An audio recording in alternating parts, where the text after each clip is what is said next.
जय हिंद बच्चों, कैसे हैं आप। उम्मीद है कि स्वस्थ, सजग व सक्रिय होंगे। आपकी सजगता एवं सक्रियता आपको नए लक्ष्य प्राप्ति में सहयोग करे। इसी उम्मीद रूपी नौका पर सवार होकर तथ्य तरंग के अंतर्गत हार्दिक स्वागत करते हुए उस महत्वपूर्ण भाग से जुड़ते हैं जो कि व्याकरण खंड है और जिससे अधिकाधिक प्रश्न आने की संभावना रहती है। चाहे वह किसी प्रतियोगिता परीक्षा हो, चाहे आपका बीएससीबी एग्जाम हो, सब में इससे अच्छे अंक की प्राप्ति की जा सकती है यदि इसे सही ढंग से समझा जाए, पढ़ा जाए और याद रखा जाए तो निश्चित रूप से अधिकाधिक सफलता मिलेगी। आपको बेहतर अंक प्राप्त करने में यह काफ़ी मददगार साबित होगा। तो इसे सार्थक करने के लिए शुरू से अंत तक जरूर वीडियो देखें ताकि आपको कंसेप्ट बिल्कुल समझ में आ जाए। तो आइए व्याकरण खंड की शुरुआत करते हैं। विशेष ज्ञान के लिए भाषा एवं लिपि तथा व्याकरण संबंधी आवश्यक जानकारियों की आवश्यकता जरूर पड़ती है। भाषा के संदर्भ में जहाँ तक विचार है, इस संदर्भ में कहना है कि मनुष्य जिन साधनों के द्वारा अपने भावों और विचारों को बोलकर या लिखकर प्रकट करता है उसे ही भाषा कहते हैं। भाषा के रूप सामान्यतः इस भाषा को दो रूपों में व्यक्त कर सकते हैं। एक है मौखिक भाषा और दूसरी है लिखित भाषा। पहली है मौखिक भाषा और दूसरी है लिखित भाषा। लिपि का जहाँ तक संबंध है तो इस संदर्भ में तथ्य यही है कि मौखिक ध्वनियों को लिखकर प्रकट करने के लिए निश्चित किए गए चिन्हों को लिपि कहते हैं। अर्थात लिपि को परिभाषित करते हुए यह विचार स्पष्ट है कि मौखिक ध्वनियों को लिखकर प्रकट करने के लिए निश्चित किए गए चिन्हों को ही लिपि कहते हैं। लिपियां तरह तरह की हैं, कई लिपियां हैं। जैसे हर भाषा के लिए अलग अलग लिपि है। हिंदी और संस्कृत के लिए देवनागरी लिपि है, अंग्रेजी के लिए रोमन लिपि है, उर्दू एवं फारसी के लिए अरबी लिपि है एवं पंजाबी के लिए गुरुमुखी लिपि है। आइए अब आगे बढ़ते हैं राष्ट्रभाषा की ओर। राष्ट्रभाषा की ओर इसको परिभाषा की कसौटी में बांधते हैं। तात्पर्य है कि किसी भी राष्ट्र या देश में अधिक से अधिक लोगों के द्वारा प्रयोग की जाने वाली शुद्ध भाषा को उस देश की राजभाषा या राष्ट्रभाषा कहते हैं। हमारे देश की राष्ट्रभाषा हिंदी है। अब चलते हैं व्याकरण भाग की परिभाषा में। व्याकरण टॉपिक है जिसको परिभाषा की परिधि में बांधा जा सकता है। अर्थात व्याकरण वह शास्त्र है जिससे हमें शुद्ध शुद्ध बोलना, शुद्ध शुद्ध लिखना और शुद्ध शुद्ध समझना आता है। व्याकरण के कई रूप हैं। व्याकरण को कई रूपों में हम जानते हैं, जिसमें मुख्य तौर पर इसके 3 रूप सामने आते हैं। पहला रूप है वर्ण विचार और दूसरा रूप है शब्द विचार तथा तीसरा रूप है वाक्य विचार। वर्ण विचार के अंतर्गत हम जब अध्ययन करते हैं तो इसमें मुख्य रूप से दो प्रकार के वर्ण आते हैं और यदि वर्णों को परिभाषा की कसौटी में बांधा जाए तो इसे हम इस प्रकार कह सकते हैं कि वर्ण उस मूल ध्वनि को कहते हैं जिसके खंड या टुकड़े नहीं किए जा सके। अर्थात वर्ण वह ध्वनि है, मूल ध्वनि है जिसके खंड या टुकड़े नहीं किए जा सकते हैं। जैसे अ, ई, उ, कहलंत, चहलंत, पहलंत इत्यादि। वर्णमाला, इसका तात्पर्य है कि वर्णों के क्रमबद्ध समूह को वर्णमाला कहते हैं। अर्थात वर्णमाला को परिभाषा की परिधि में बांध सकते हैं कि वर्णों के क्रमबद्ध समूह को वर्णमाला कहते हैं। जैसे अ, ई, उ, क, च, ट, त, प वर्णमाला ये क्रमबद्ध समूह है। वर्णों के क्रमबद्ध समूह को वर्णमाला कहते हैं और वर्णों के जहाँ तक भेद की बात है तो वर्ण के दो भेद मुख्य रूप से होते हैं। पहला है स्वर्ण वर्ण और दूसरा व्यंजन वर्ण। स्वर्ण वर्ण को परिभाषा की परिधि में बांधते हैं तो स्पष्ट है कि जिन वर्णों के उच्चारण में दूसरे वर्ण की सहायता नहीं ली जाती है उसे स्वर्ण वर्ण कहते हैं। इनकी संख्या 11 है, जैसे अ, आ, ई, उ, री, ए, ऐ, ओ, औ। व्यंजन वर्ण जो वर्ण स्वर की सहायता के बिना नहीं बोले जा सकते, अर्थात वे वर्ण जो स्वर वर्णों की सहायता से ही बोले जा सकते हैं व्यंजन वर्ण कहलाते हैं, जैसे क, ख, च, तवर्ग, पवर्ग, टवर्ग इत्यादि। व्यंजन वर्ण के भेद, जहाँ तक व्यंजन वर्ण के भेद का ताल्लुक है तो इस संदर्भ में व्याकरणविदों ने मुख्य रूप से वर्ण के 3 भेद किए हैं। पहला भेद है स्पर्श वर्ण, दूसरा भेद है अंतस्थ वर्ण और तीसरा भेद है ऊष्म वर्ण। स्पर्श व्यंजन में जो वर्ण आते हैं वे क से लेकर के म तक हैं, अर्थात 25 वर्णों को कवर्ग, चवर्ग, तवर्ग, पवर्ग, इन 25 वर्णों को स्पर्श व्यंजन कहते हैं। इसके बाद से दूसरा वर्ण आता है अंतस्थ वर्ण। अंतस्थ वर्ण, इसमें आने वाले वर्ण हैं य, र, ल, व, अर्थात य, र, ल, व को अंतस्थ वर्ण कहते हैं। ऊष्म व्यंजन के अंतर्गत तलावेशा, मूर्धन्यसा, दंसा और ह आते हैं, अर्थात तलावेशा, मूर्धन्यसा, दंतसा और ह को ऊष्म व्यंजन कहते हैं। य, र, ल, व को अंतस्थ वर्ण कहते हैं और क से लेकर म तक 25 वर्णों को स्पर्श वर्ण कहते हैं। इस प्रकार वर्ण विचार के में व्यंजन वर्ण के मुख्य रूप से 3 भेद हुए, स्पर्श, अंतस्थ और ऊष्म, जिसको हमने आसानी से समझा। अब वर्णों का उच्चारण स्थान क्या है, इससे संबंधित प्रश्न हम देखेंगे। यह टॉपिक ऐसा है जिससे प्रत्येक परीक्षा में निश्चित रूप से प्रश्न आते हैं, चाहे वह इंटरमीडिएट बोर्ड की बात हो या मैट्रिक बोर्ड की बात हो, दोनों में ही इससे संबंधित प्रश्न अवश्य पूछे जाते हैं। तो आइए वर्णों के उच्चारण संस्थान से संबंधित तथ्य हम जुड़ते हैं उससे और याद करते हैं उन तथ्यों को जो कि बहुत ही महत्वपूर्ण है। नाम है, उच्चारण संस्थान है और वर्ण है। तो उच्चारण संस्थान में मुख्य रूप से 9 उच्चारण संस्थान हैं, जिनमें से 3 हैं संयुक्त और 6 हैं स्वतंत्र रूप में। स्वतंत्र रूप में रहने वाले उच्चारण संस्थान हैं तालु, मूर्धा, दंत, ओष्ठ और नासिका, एवं संयुक्त में रहने वाले हैं कंठ तालु, कंठोष्ठ और दंत्योष्ठ।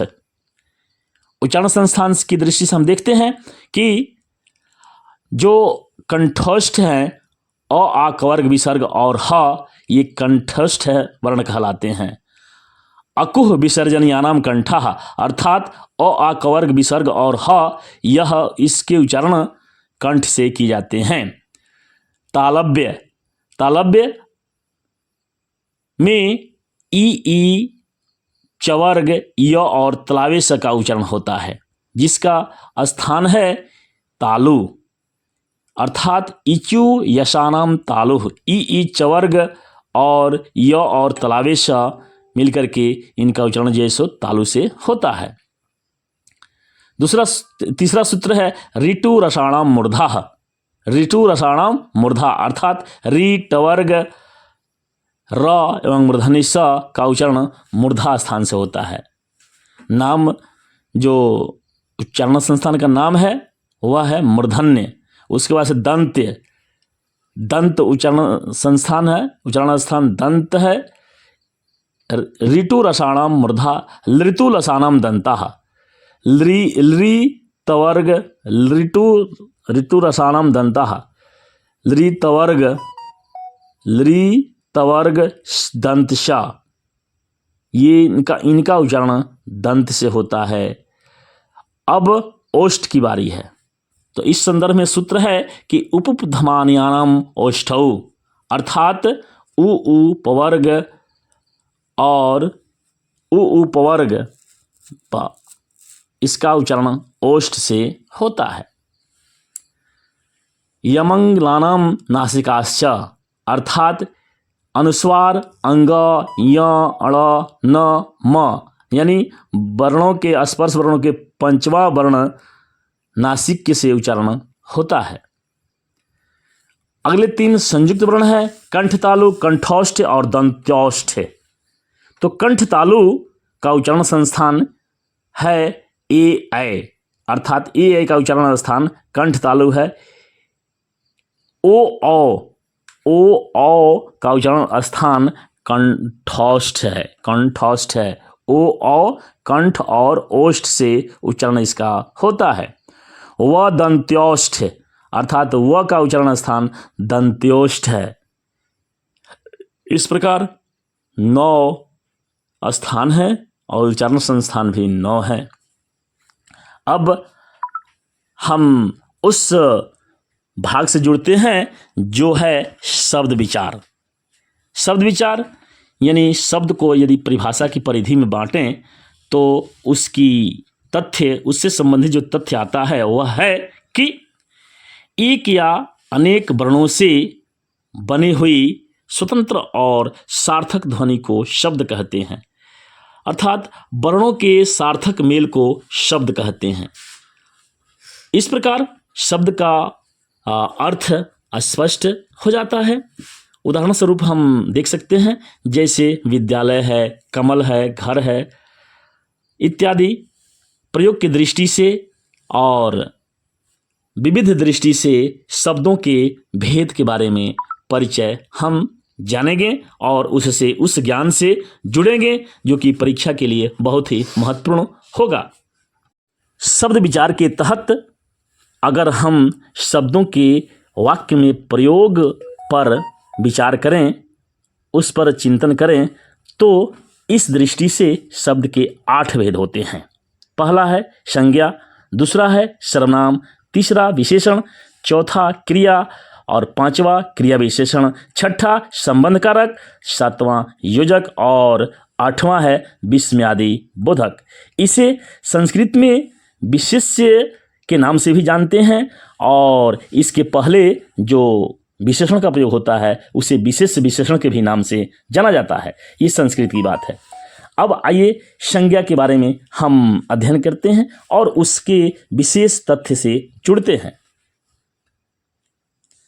तो संज्ञा को परिभाषा की कसौटी पर बांधें तो उस संदर्भ में तथ्य आता है कि संज्ञा किसी वस्तु, व्यक्ति, स्थान या भाव के नाम को कहते हैं, जैसे पुस्तक, मोहन, पटना, कुशलता इत्यादि।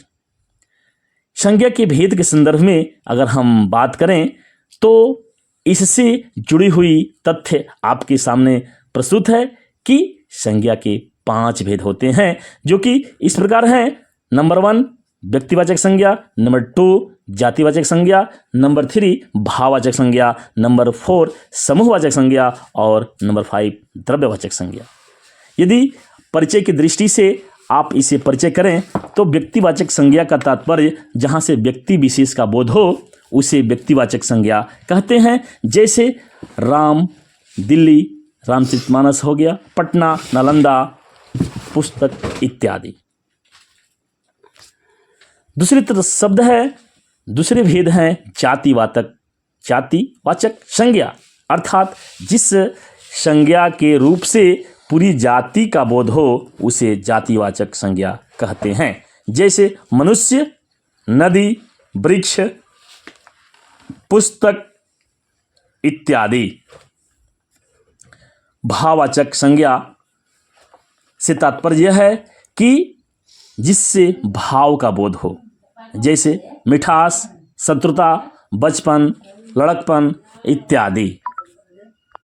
फिर आगे है समूहवाचक संज्ञा। समूहवाचक संज्ञा से तात्पर्य है उस संज्ञा से है जिसमें पूरे समूह का बोध होता हो, अर्थात संज्ञा के जिस रूप से समूह का बोध होता हो उसे समूहवाचक संज्ञा कहते हैं।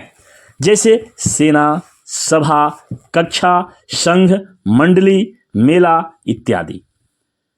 अगला है अंतिम भेद जो कि है द्रव्यवाचक संज्ञा, अर्थात जिस संज्ञा के रूप से किसी द्रव्य पदार्थ का बोध हो उसे द्रव्यवाचक संज्ञा कहते हैं।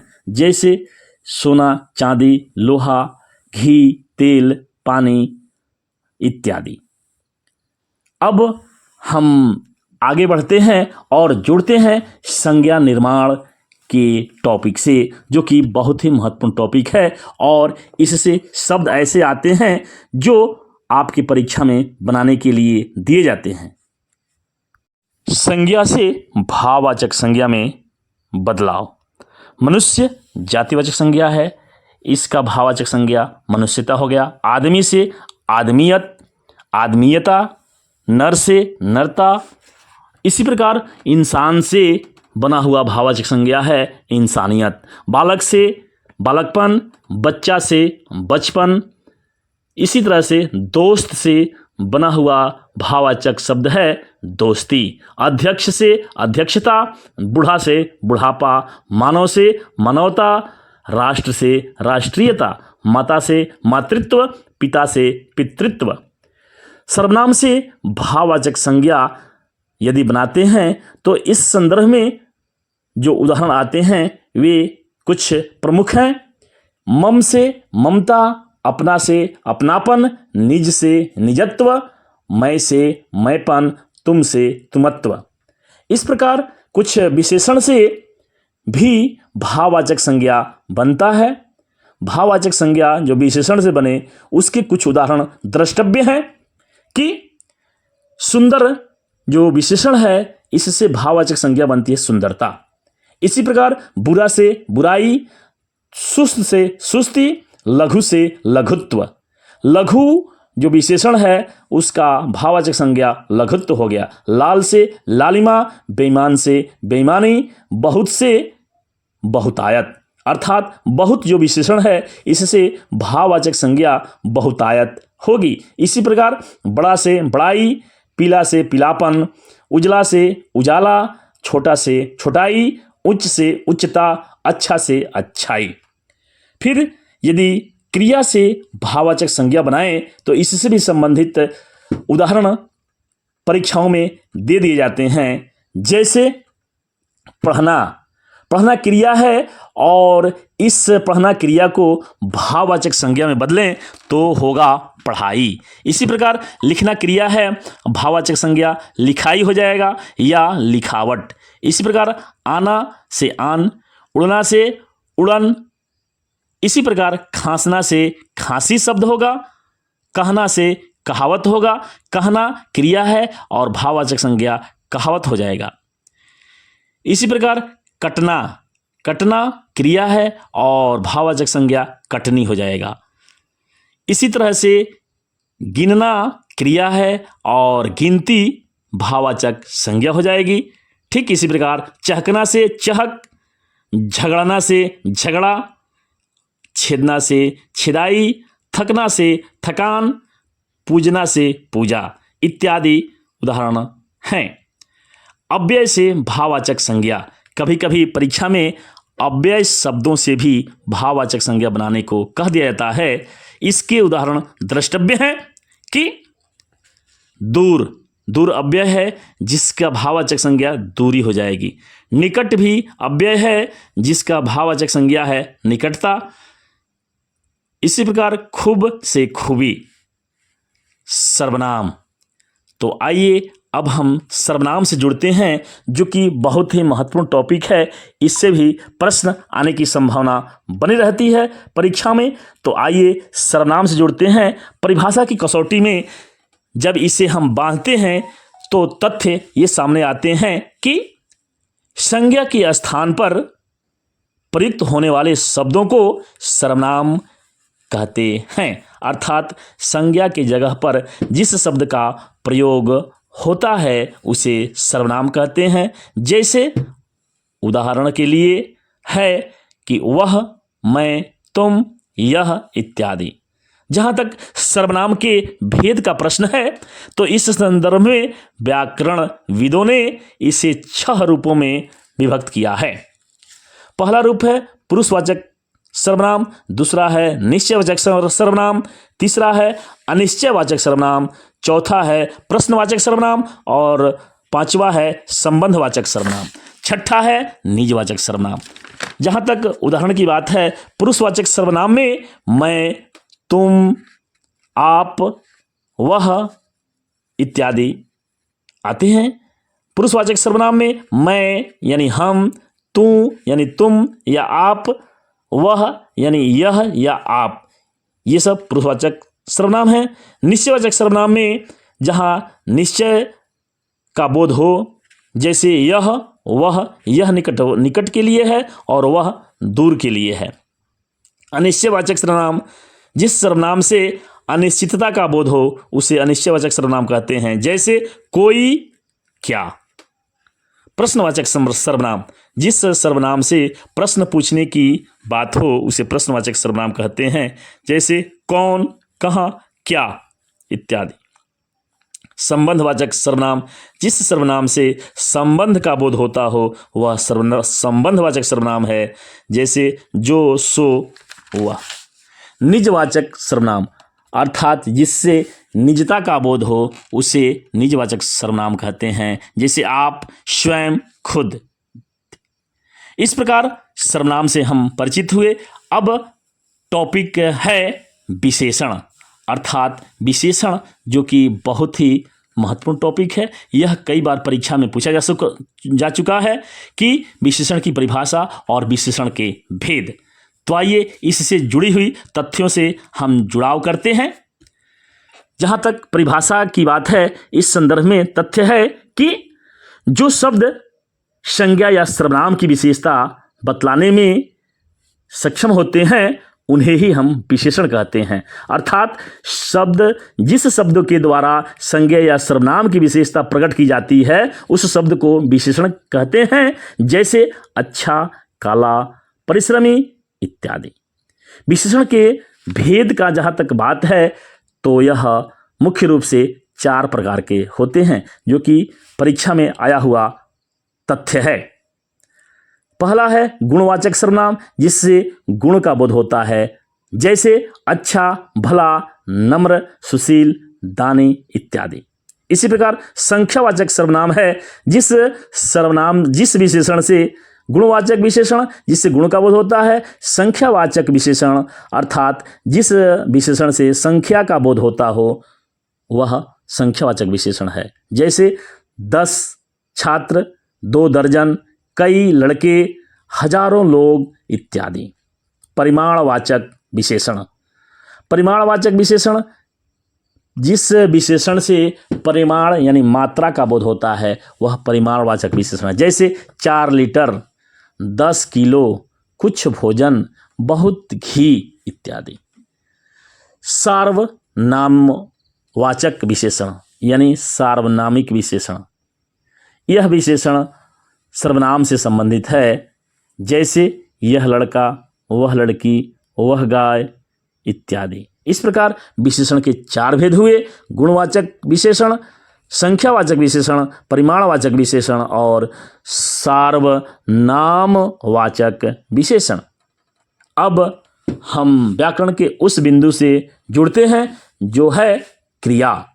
क्रिया को परिभाषा के रूप में देखते हैं तो स्पष्ट है कि जिस शब्द या शब्द समूह से किसी कार्य के करने या होने की प्रक्रिया का बोध हो उसे ही क्रिया कहते हैं। अर्थात क्रिया को परिभाषा की परिधि में बांधते हुए कहा गया है कि जिस शब्द या शब्द समूह से किसी कार्य के करने या होने की प्रक्रिया का बोध हो उसे क्रिया कहते हैं। जैसे पढ़ना, दौड़ना, खाना, खेलना, लड़ना, सोना, जाना, तैरना, गाना इत्यादि।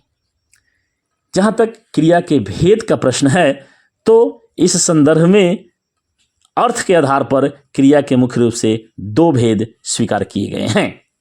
पहला भेद है सकर्मक क्रिया और दूसरा भेद है अकर्मक क्रिया। सकर्मक क्रिया और अकर्मक क्रिया, जिस क्रिया के साथ कर्म का जुड़ना निश्चित रूप से तय माना जाता है उसे सकर्मक क्रिया कहते हैं, और जिसके साथ कोई कर्म न जुड़ सके उसे अकर्मक क्रिया कहते हैं। सकर्मक क्रिया कर्म के साथ जुड़ाव रहता है, जैसे बालक आम खाता है। सभी विद्यार्थी बड़े श्रद्धा के साथ संस्कृत पढ़ते हैं। इस उदाहरण में कर्म के कर्ता के साथ कर्म भी यानी कर्म जुड़ाव क्रिया के साथ रहता है। स्पष्ट है कि बालक किताब पढ़ता है, पढ़ने का काम किताब पर जाता है, लेकिन क्या बालक प्रश्न आता है कि बालक क्या पढ़ता है, तो किताब पढ़ता है।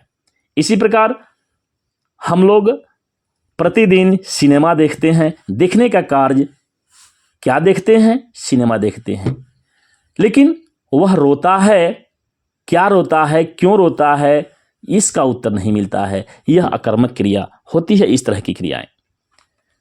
अब हम जुड़ते हैं व्याकरण के उस महत्वपूर्ण भाग से जो कि बहुत ही महत्वपूर्ण है। आइए उस टॉपिक से जुड़ते हैं जो कि है संधि से। संधि के संदर्भ में तथ्य है कि दो वर्णों के मेल से जो विकार उत्पन्न होता है उसे संधि कहते हैं। अर्थात दो वर्णों के मिलने से जिस तरह की विकार की उत्पत्ति होती है वही संधि कहलाती है। जैसे रमा प्लस इस रमेश, विद्या प्लस आरय विद्यालय, सु प्लस आगतम स्वागतम, अधि प्लस नायक अधिनायक, विधेय प्लस अक विधायक इत्यादि हैं उदाहरण। संधि के मुख्य रूप से तीन भेद होते हैं: स्वर संधि, व्यंजन संधि और विसर्ग संधि। स्वर संधि के बहुत सारे उदाहरण हैं जिनके संधि में केवल स्वरों का मेल होता है, अर्थात उत्तर पद या पूर्व पद के उत्तर वर्ण और उत्तर पद के पूर्व वर्ण स्वरों का ही मेल होता है। यह स्वर संधि का उदाहरण होता है। जैसे धर्म प्लस अर्थ धर्मार्थ, वेद प्लस अंत वेदांत, हिम प्लस आलय हिमालय, विद्या प्लस आलय विद्यालय है, रवि प्लस इंद्र रविंद्र, मुनि प्लस इंद्र मुनीन्द्र, सु प्लस उक्ति सुक्ति, हित प्लस उपदेश हितोपदेश, देव प्लस ऋषि देवर्षि, एक प्लस एक एकैक, प्रति प्लस एक प्रत्येक, सु प्लस आगत स्वागत इत्यादि। इसी प्रकार व्यंजन संधि, स्वर संधि के भेद का जहाँ तक सवाल है तो ये 5 प्रकार के संधि होती है। स्वर संधि के 5 भेद हैं, और पहला है दीर्घ स्वर संधि, दूसरा है गुण स्वर संधि, तीसरा है वृद्धि स्वर संधि, चौथा है यण स्वर संधि और 5वां है अयादि स्वर संधि। इस तरह से स्वर संधि के 5 भेद हैं। व्यंजन संधि, जहाँ तक व्यंजन का सवाल है, व्यंजन संधि में स्वर और व्यंजन दोनों के मेल से विकार उत्पन्न होता है।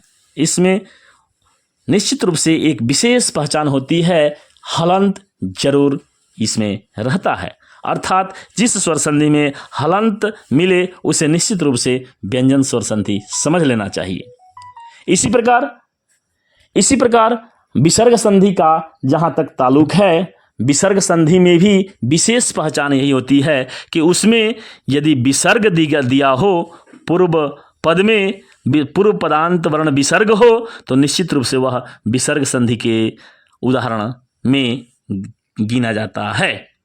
इस प्रकार स्मरणीय तथ्य की तरफ हम अग्रसर होते हैं जो कि बहुत ही महत्वपूर्ण है, और वह है विलोम शब्द या विपरीतार्थक शब्द, जो कि परीक्षा में प्रतियोगी परीक्षाओं में भी ये इस तरह के प्रश्न आते रहते हैं। तो इससे संबंधित उन महत्वपूर्ण उदाहरणों से हम जुड़ते हैं जो कि परीक्षा की दृष्टि से बहुत ही महत्वपूर्ण हैं। तो आइए उस महत्वपूर्ण उदाहरण से जुड़ते हैं। अनाथ शब्द का विलोम है सनाथ, अंत का आदि, अल्प का बहु, अग्रज का अनुज, अग्रज का विपरीतार्थक शब्द है अनुज, अमृत का विष, आदान का प्रदान, आशा का निराशा, अथ का इति, अथ का इति, अनुराग का विराग। इसी प्रकार अंधकार का प्रकाश है, अपेक्षा का उपेक्षा है। अपेक्षा का विपरीतार्थक शब्द उपेक्षा होता है। अस्त का उदय, अवनति का उन्नति। अवनति का विलोम शब्द उन्नति है। आकाश का पताल है, आयात का निर्यात है, आज़ादी का गुलामी है। इसी प्रकार इहलोक का विलोम शब्द परलोक है। इच्छा का विलोम शब्द अनिच्छा है। उपयोग का विलोम शब्द दुरुपयोग है। इसी तरह से उपकार का विलोम शब्द अपकार है। उधार का विलोम शब्द नकद है। एकता का विलोम शब्द अनेकता है। ऐतिहासिक का विलोम शब्द अनैतिहासिक है। उपसर्ग का प्रत्यय उत्तीर्ण का अनुतीर्ण, एड़ी का चोटी, ऐश्वर्य का अनैश्वर्य है। इसी तरह से कीर्ति का अपकीर्ति है। कुटिल का सरल है, कुटिल का सरल है। कठोर का कोमल है। कृतज्ञ का कृतघ्न है। कृतज्ञ का विलोम शब्द कृतघ्न है। और कर्म का निष्कर्म है। कर्म का विलोम शब्द निष्कर्म है। कृपण का दाता है। कृपण यानी कंजूस का, दाता यानी देने वाला है। क्रोध का क्षमा है और क्रय का विक्रय है। कृतज्ञ का कृतघ्न है। कृपण का दाता है। क्रोध का क्षमा है और कर्म का निष्कर्म है। इसी तरह से खेद की अप्रसन्नता है। गगन का पृथ्वी है। गुण का दोष है। गत का आगत है। गगन का गमन का आगमन है। गुप्त का प्रकट है। गणतंत्र का राजतंत्र है। गणतंत्र का विलोम शब्द राजतंत्र है। गीला का सूखा है और खरीद का बिक्री है। इसी तरह से कुछ ऐसे भी महत्वपूर्ण तथ्य हैं जो कि बहुत ही मुख्य रूप से परीक्षा उपयोगी भी हैं। जैसे जटिल का विलोम शब्द सरल है। जड़ का विलोम शब्द चेतन है। चोर का साधु है। बाहरी घात प्रतिघात है। बाहरी घात का विलोम शब्द प्रतिघात है। चतुर का मूर्ख है। जन्म का मृत्यु है। ज्योति, ज्योति का तम है। ज्योति माने प्रकाश, तम माने अंधकार। जीवित का मृत है। जल का स्थल है। इसी तरह से कई उदाहरण और हैं जो महत्वपूर्ण हैं। जैसे तरल का ठोस है। दूषित का स्वच्छ है। धनी का विलोम शब्द निर्धन है। नूतन का विलोम शब्द पुरातन है। नगर का ग्राम है। दुर्बल का सबल है और ध्वंस का निर्माण है। ध्वंस का निर्माण है और न्यून का अधिक है। निरामिष का सामिस है। निरामिष का सामिस है। इसी तरह से और भी महत्वपूर्ण तथ्य हैं जिनसे जुड़ने की आवश्यकता है। जैसे परमार्थ का विलोम शब्द स्वार्थ है। पुरस्कार का दंड है। प्रत्यक्ष का परोक्ष है। परिश्रम का विश्राम है। प्रशंसा का निंदा है। बहिरंग का अंतरंग है। बहिरंग का अंतरंग है। बलवान का बलहीन है। भोगी का योगी है। योगी का उल्टा भोगी, भोगी का उल्टा योगी। इस तरह से महत्वपूर्ण तथ्य हैं। पुरस्कार का उल्टा दंड है। पक्ष का उल्टा विपक्ष है। परिश्रम का उल्टा विश्राम है। प्रतिपक्ष का उल्टा प्रतिपक्ष या प्रत्यक्ष कहें जिसका उल्टा परोक्ष होता है। बंधन का मुख्य विलोम शब्द बंधन का मुक्त होता है। भूत का उल्टा भविष्य। भारी का उल्टा हल्का होता है। इस प्रकार कुछ और भी महत्वपूर्ण शब्द हैं जिनसे जुड़ने की आवश्यकता है। रूपवान का विलोम शब्द कुरूप है। जोगी का विलोम शब्द भोगी है। भोगी का विलोम शब्द जोगी है एवं जोगी का विलोम शब्द भोगी है। मानव का विलोम शब्द दानव है। मृत का जीवित है। लौकिक का विलोम शब्द अलौकिक है। लिप्त का विलोम शब्द अलिप्त है। मिलन का विरह। योग का वियोग। रक्षक का भक्षक। लुप्त का त्यक्त। लाभ का हानि है। इसी तरह से और भी विशेष शब्द हैं। सजीव का निर्जीव। संरक्षित का परित्यक्त। संरक्षित विलोम शब्द है। संरक्षित यानी सुरक्षित, परित्यक्त यानी त्यागा हुआ। संयोग का वियोग, हिंसा का अहिंसा, ह्रास का वृद्धि, क्षम्य का अक्षम्य। इसी तरह से श्वेत का श्याम, शयन का जागरण और शीत का उष्ण। इस तरह से विलोम शब्दों का समूह से आप परिचित हुए, जिससे परीक्षा में अच्छे अच्छे सवाल आते हैं और उसके उत्तर निसंकोच होकर के हम देते हैं। अब व्याकरण का वह भाग जो कि और भी महत्वपूर्ण है, जिससे हम जानते हैं पर्यायवाची शब्द या समानार्थी शब्द, अर्थात जिन शब्दों का अर्थ समान होता है और जो एक ही वस्तु के व्यंजक होते हैं उन्हें पर्यायवाची या समानार्थी शब्द की श्रेणी में रखा जाता है। जैसे अग्नि को आग भी कहते हैं, अनल भी कहते हैं, पावक भी कहते हैं, दहन भी कहते हैं। इसी प्रकार आश्रम को मठ भी कहते हैं, विहार भी कहते हैं, कुटी भी कहते हैं और संघ भी कहते हैं। आकाश, गगन, आसमान, अंबर, नभ इत्यादि। इसी प्रकार अमृत को भी कई रूप में जानते हैं, पीयूष, सुधा, आमीय, जीवन, शोक। इंद्र का सुरपति, महेंद्र, देवराज, मधवा, कमल का पंकज, सरोज, मनोज, जलज इत्यादि। किरण का मारीची, रश्मि, कर, प्रभा इत्यादि। इसी तरह से जल का है नीर, पानी, अम्बु, अमृत। चंद्र का इसी तरह से है चाँद, चंद्रमा, सुधाकर, राकेश, शशि। चंद्रमा के संदर्भ में एक श्लोक है कि विधु सुधांश हिमकर शशि औषध पति निशेष सोम मयांक शशांकरो चंद इंदु राकेश। ये सारे जो दोहे में आने वाले शब्द हैं सभी चंद्रमा के नाम है, उन्हीं के समानार्थी हैं। देवता का जहाँ तक बात है सूर कहते हैं, अमर कहते हैं, देव कहते हैं, निर्जैर भी कहते हैं। इसी तरह से पत्नी का भार्या, अर्धांगिनी, दारा, गृहिणी के नाम से जाना जाता है। इसी तरह से और विशेष शब्द हैं। महादेव को शंभु, पशुपति, शंकर, चंद्रशेखर के नाम से जाना जाता है। अब व्याकरण के अगले भाग से जुड़ाव करते हैं, जो कि है शब्द युग्म, शब्दों का भंडार, शब्द युग्म, अर्थात समाचरित शब्द युग्म शब्द या शब्द युग्म कहलाते हैं। सम उच्चारित शब्द एक ही तरह के उच्चारण हैं, लेकिन उनके अर्थ विभिन्न अर्थ रखते हैं, उनके अर्थ भिन्न अर्थ रखते हैं। ऐसे शब्दों को हम शब्द युग्म कहते हैं, जो देखने में तो एक समान लगते हैं लेकिन उनके अर्थ अलग अलग होते हैं। इसके उदाहरण से स्पष्ट होगा। और चलिए हम चलते हैं, आप का जुड़ाव करते हैं शब्द युग्म के उदाहरण से।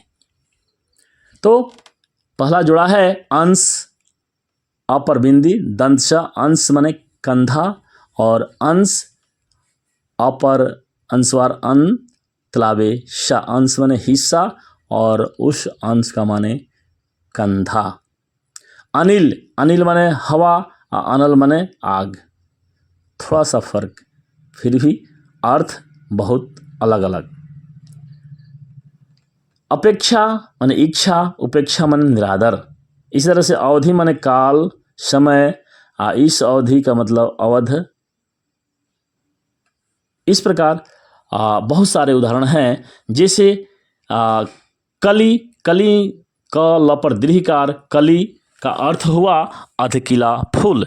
इस तरह से कली क ल पर छोटी की मात्रा, इससे तात्पर्य है कलयुग का, कलयुग। इसी तरह से कपि, क प पर दीर्घिकार, कपि माने घिरनी, और क प पर हर्षिकार, कपि माने बंदर। इसी तरह से और शब्द हैं पुरुष और परुष। पुरुष और परुष देखने में समानार्थी हैं लेकिन अर्थ अलग अलग है। परुष मीन्स होता है कठोर, और पुरुष मीन्स आदमी। इसी तरह से वदन, बदन माने शरीर, वदन, वदन माने मुख। बदन माने शरीर और वदन माने मुख, मुख। इस तरह से भवन और भुवन, भवन माने महल और भुवन माने संसार। इसी प्रकार से तरणी, त र अण पर हर्षिकार, तरणी माने सूर्य, त र ण पर दीर्घिकार, अण पर दीर्घिकार, तरणी माने नाव। तरणी अण पर हर्षिकार, तरणी माने सूर्य, तरणी अण पर दीर्घिकार, तो उसका मतलब हो गया नाव। इस तरह से और भी सारे बहुत शब्द हैं। निर्माण का बनाना और निर्वाण का मोक्ष। भवन महल, भुवन संसार। व्यंजन पंखा को कहते हैं और व्यंजन भोज्य पदार्थ को कहते हैं। इसी तरह से रंक माने दरिद्र और रंग माने वर्ण। लक्ष्य माने उद्देश्य और लक्ष्य माने लाख। वित्त माने धन और वृत्त माने क्या हो जाएगा, वृत्त माने गोलाकार। इसी तरह से सूर, तलावेश में बार्जुन र, सुर का मतलब क्या होता है, वीर होता है। एक सुर होता है, ये सुर वीर वाला सुर है। तलावे स बड़ी ऊ की मात्रा र, सुर। और नेक्स्ट शब्द है सुर, दंती स में बार्जुन और सुर माने अंधा। इस तरह से स्वच्छ माने सुंदर आँख, स्वच्छ के बाद स्वच्छ, स्वच्छ मीन्स सुंदर आँख और स्वच्छ मीन्स साफ सफाई। इस प्रकार कुछ विशेष और शब्दों से हम जुड़ेंगे। जैसे शब्द है छात्र, छात्र माने विद्यार्थी हो गया। छात्र, छत्री वाला छात्र माने क्षत्रिय संबंधी। इसी तरह से आदि का अर्थ होता है इत्यादि। आदि का समानार्थी शब्द है इत्यादि और आदि दीर्घकार, आदि माने अदरक। इस तरह से श्रुति शब्द, युग्म शब्द की विशेष व्याकरण के तहत महत्ता है। और कुछ विशिष्ट जो शब्द है उसको ध्यान देते हैं। जैसे सुख, तलावेश में बड़ी की मात्रा, सु का सुख माने जौ, तलावेश बार्जुन में सुख में सुग्गा। इस तरह से हम शब्दों के युग्म शब्द देखें। और भी महत्वपूर्ण कुछ शब्द हैं उनसे जुड़ते हैं जो कि बहुत ही महत्वपूर्ण हैं। जैसे अर्पण, अर्पण का आदरपूर्वक कुछ देना होता है और आहत का घायल करना होता है। ईजाद, खोज और कनक, मौज। अर्थात ये शब्द समान अर्थ देखने में, उच्चारण में एक लगते हैं लेकिन अर्थ अलग अलग छोड़ते हैं। चक्र, व्यूह, चक्र के आकार में सेना को खड़ा करना ही चक्रव्यूह है। जनश्रुति, अफवाह, लोगों से सुना ही जनश्रुति है। जिहाद, जिहाद तभी धर्म होता है। जिहाद, इसका एक और शब्द है इसमें जंग, जंग मीन्स लड़ाई। इस तरह से कुछ और शब्द हैं। बगावत, विद्रोह, और बगावत में विद्रोह, भीमकाय, विशालकाय, मृदुल, कोमल, रणभेरी, लोकोक्ति। वर्तिका मीन्स बत्ती, वारिस मीन्स उत्तराधिकारी।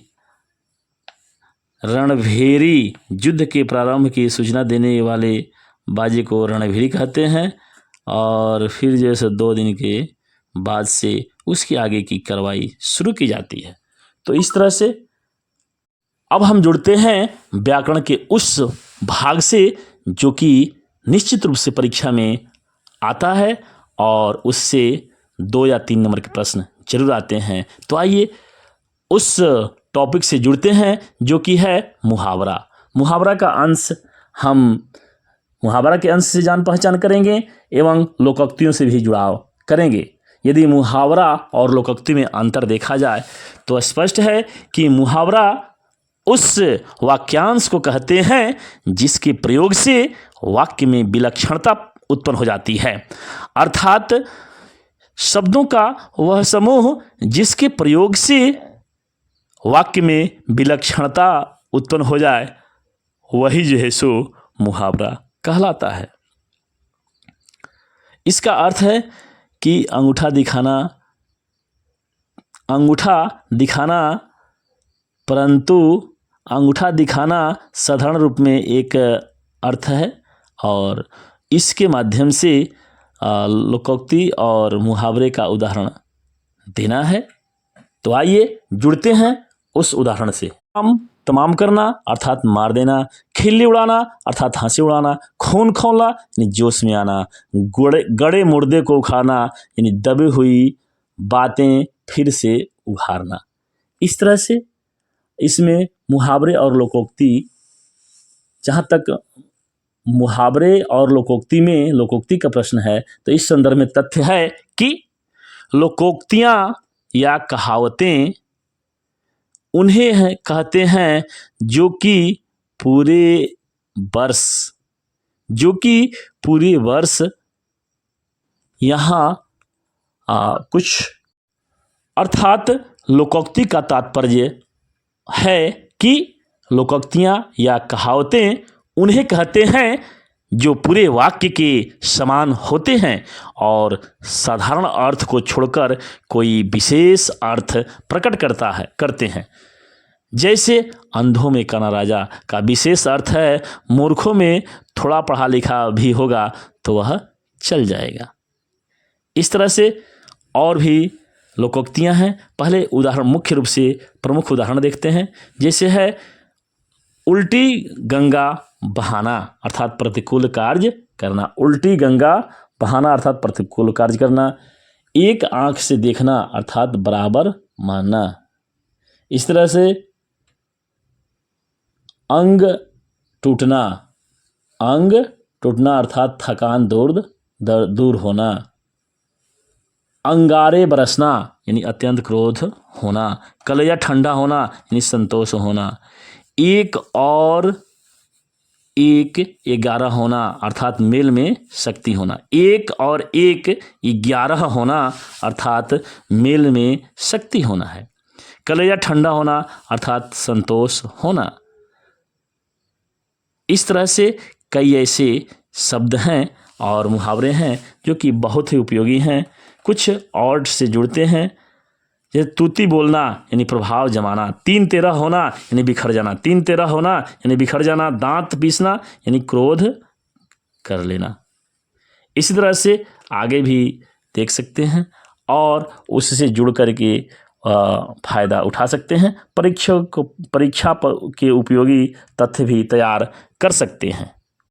अब व्याकरण के उस भाग की तरफ चलते हैं और वहाँ पहुंचकर उससे जुड़ाव करते हैं जो कि है लोकोक्तियाँ, अर्थात लोगों के द्वारा प्रचलित उक्तियाँ ही लोकोक्तियाँ कहलाती हैं। तात्पर्य परिभाषा की परिधि में इसे बांटें तो स्पष्ट है कि लोकोक्तियाँ या कहावतें उन्हें कहते हैं जो पूरे वाक्य के अंदर समता वाले दृष्टिकोण से हमें परिचय कराकर अर्थ प्रकट करते हैं। जैसे अंधों में काना राजा का विशेष अर्थ है मूर्खों में थोड़ा सा पढ़ा लिखा भी सही। अब फिर हम अगले टॉपिक से जुड़ते हैं जो कि है लोकोक्तियाँ। जैसे अधजल गगरी छलकत जाए माने डींग हाँकना। दूसरा है एक पंथी दो काज एक विचार में आ गया। तो इस तरह से अगला लोकोक्ति है कि खुदा पहाड़ निकली चूहा, अर्थात अधिक परिश्रम पर भी कम फल प्राप्त होना। घाट घाट का पानी पीना, तात्पर्य है संसार का अनुभव प्राप्त करना। छाती पर सांप लौटना, अर्थात ईर्ष्या से मन में जलन पैदा होना। जैसे करनी वैसी भरनी, अर्थात कर्मों के अनुसार फल जरूर मिलता है। डूबते को तिनके का सहारा, अर्थात कठिनाई में थोड़ी सी सहायता मिलती है तो बड़ी सहायता महसूस होती है। फिर आगे महत्वपूर्ण लोकोक्तियाँ और भी हैं कि डूबते को तिनके का सहारा, अर्थात कठिनाई में थोड़ी सी भी सहायता किसी को कल्याण करता है। दोनों हाथों में लड्डू होना, अर्थात दोनों ओर से लाभ होना। नाच न जाने आंगन टेढ़, अर्थात काम न जानना और बहाना बनाना। नेकी करे कुएं में डाल, नेकी कर कुएं में डाल, अर्थात उपकार कर उसे जताना नहीं चाहिए। नेकी कर कुएं में डाल, अर्थात उपकार करके जताना नहीं चाहिए, तभी उसका फल प्राप्त होता है। साँच को आँच नहीं, आँच को साँच जरूरी। अर्थात अगर लोकोक्ति की बात करते हैं तो साँच को आँच नहीं, इसका अर्थ है सच्चे मनुष्य को भय नहीं होता। होनहार बीरवान के होते चिकने पात, होनहार बीरवान के होते चिकने पात, इसका तात्पर्य है, अर्थ है कि शानदार के लक्षण पहले से ही दिखलाई पड़ने लगते हैं। तो इस तरह से लोकोक्ति भाग से हम जुड़े और आगे जुड़ेंगे वाक्यांश के लिए एक शब्द नामक टॉपिक से। तो आइए हम जुड़ते हैं अनेक शब्दों के लिए एक शब्द। जिसके पाणी में चक्र हो उसे चक्रपाणी कहते हैं। जिसके शेखर पर चंद्र ही है उसे चंद्रशेखर कहेंगे। जिसके 10 आनन हो दशानन, जिसे पार न देखा जा सके अपारदर्शक। जिसका कोई शत्रु नहीं जन्मा हो आजाद शत्रु, जो व्याकरण जानता हो वैयाकरण। जिसका भय न हो निर्भय, जिसका अंत न हो वह अनंत होता है। इसी प्रकार जिसकी तुलना न की जा सके अतुलनीय, जिसका आकार न हो निराकार, और इसी तरह से पथ का प्रदर्शन कराने वाले को पथ प्रदर्शक कहते हैं। इस तरह से जिसको हम देखना चाहेंगे, इसमें बहुत सारे उदाहरण आते हैं। देखने में प्रिय लगता है प्रियदर्शी हो कहते हैं उसको, देखने में जो प्रिय लगता है उसे प्रियदर्शी कहते हैं। नहीं मरने वाला अमर, जो जन्म से अंधा है जन्मांध है। जो देखने के लिए प्रिय लगता है, देखने के लिए प्रिय लगता है प्रियदर्शी कहलाता है। जो भेदा न जा सके अभेद्य, जो व्याख्या करता है व्याख्याता कहलाता है। जो नदियों का वह जहाँ नदियों का मिलन होता है, वह जहाँ नदियों का मिलन होता है, इस सब को वहाँ अपुष्ट कर देता है। जिसे जीता न जा सके अजय कहते हैं। मेघ की तरह गर्जना करने वाला मेघनाथ। जहाँ खाना मुक्त मिलता हो सदाव्रत, जहाँ खाना मुक्त मिलता हो उसे एक शब्द में क्या कहेंगे? उत्तर है सदाव्रत। जो पुरुष लोहे की तरह बलिष्ठ हो, जो पुरुष लोहे की तरह बलिष्ठ हो उसे लौह पुरुष कहते हैं। जिसकी प्रतिज्ञा दृढ़ होती है उसे दृढ़ प्रतिज्ञ कहते हैं। जो मेघ की तरह गर्जना करता है उसे मेघ नाद कहते हैं। इस प्रकार मुख्य वाक्यांश के लिए शब्द स्पष्ट रहे। इसमें से कुछ और भी जो महत्वपूर्ण है वे भी कुछ इस प्रकार हैं कि किसी का पक्षपात करने वाला अर्थात पक्षपाती कहलाता है। मोक्ष की इच्छा रखने वाले को मुमुक्षु कहते हैं।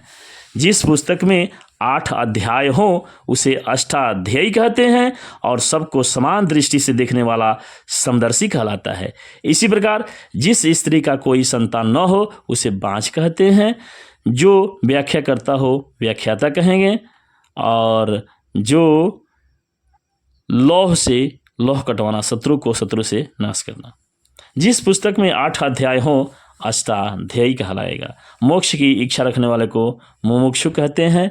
और इसी तरह से किसी का पक्षघात करने वाला पक्षघाती कहलाता है।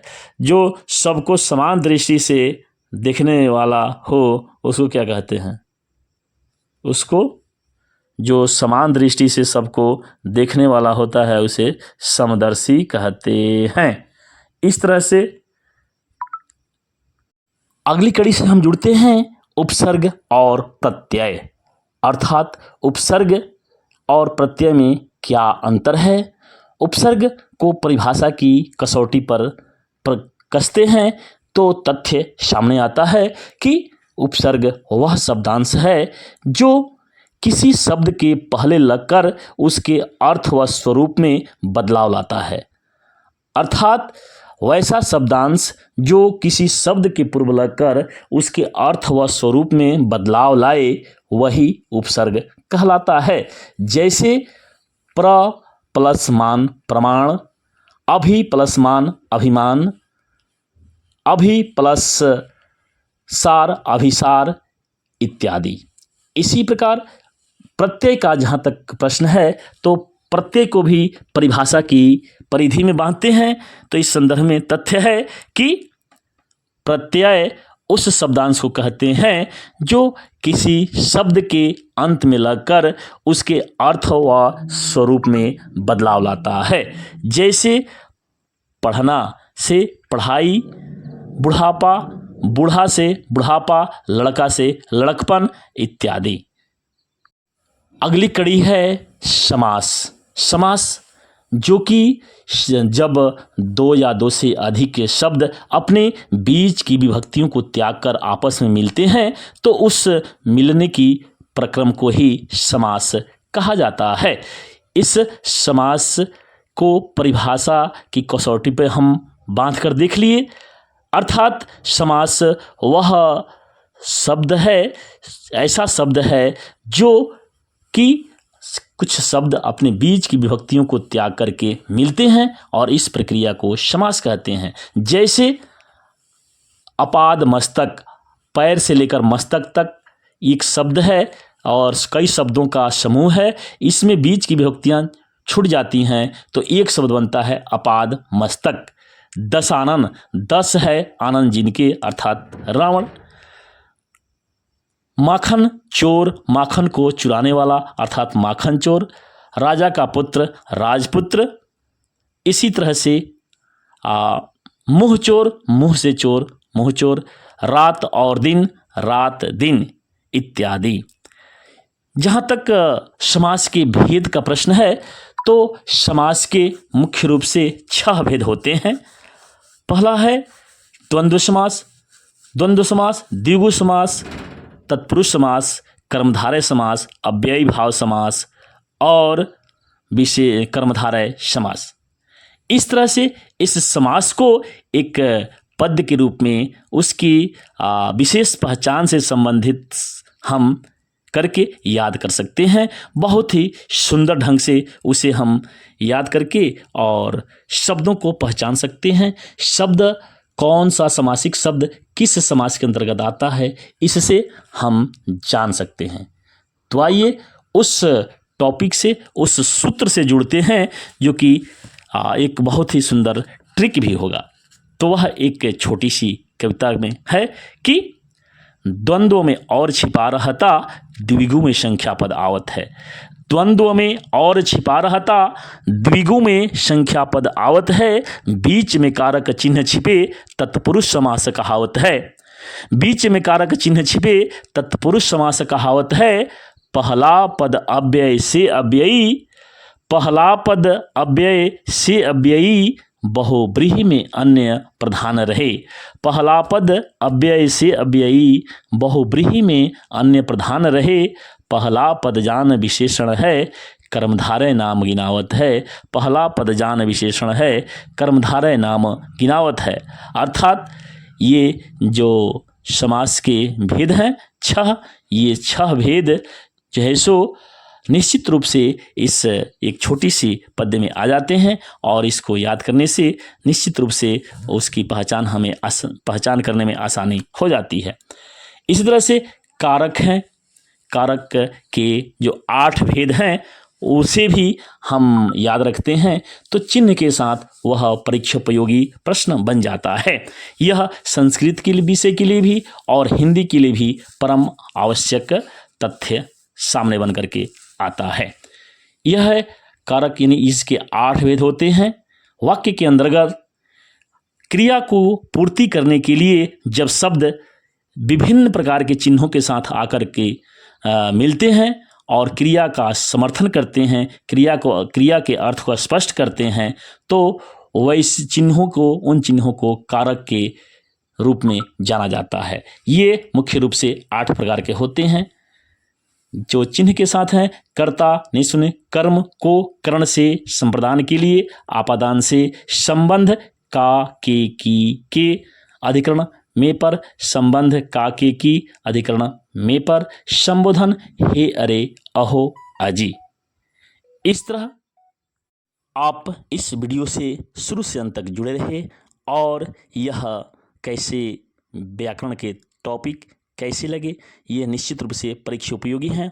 यदि सही ढंग से इसे याद करते हैं, पुनरावृत्त करते हैं, तो निश्चित रूप से परीक्षा में उपयोगी प्रश्न आपके जरूर आएंगे और आप उसको सही तरह से हल करने में समर्थ होंगे। इसी शुभकामना के साथ धन्यवाद। जय हिंद, वंदे मातरम।